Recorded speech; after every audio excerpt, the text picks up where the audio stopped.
Howdy. As you can see, I'm in my garage. Get the heat on.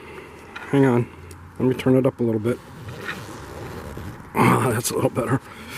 Yeah. Alright. Today, I'm replacing the alternator and the EGR valve.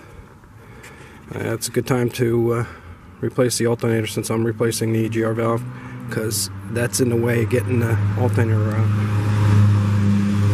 I did the one-way clutch is going on the alternator, and I bought this Lyle kit to take the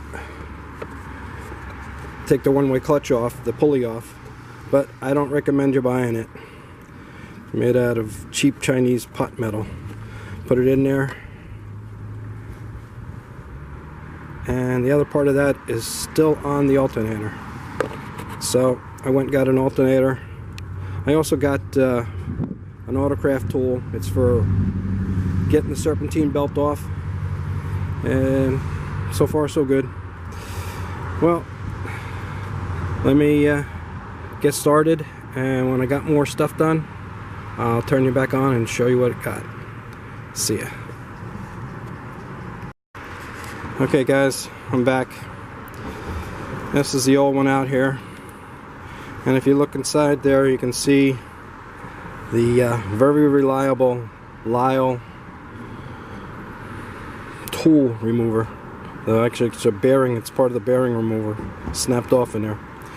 Anyway, if you watch Thomas EXOVCDS, if you watch his channel, he's shown this many times.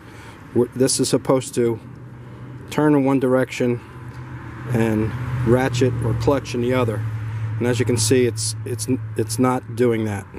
I got the screwdriver holding the alternator from turning over. If we move it over to the new one, you can see that it turns in that direction, and it's locking up because the screwdriver is stopping it. So this one, the clutch is working. So I'm gonna have to get another puller tool because the alternator's not bad. It's just the one-way clutch.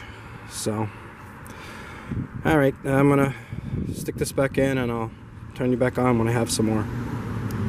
See ya.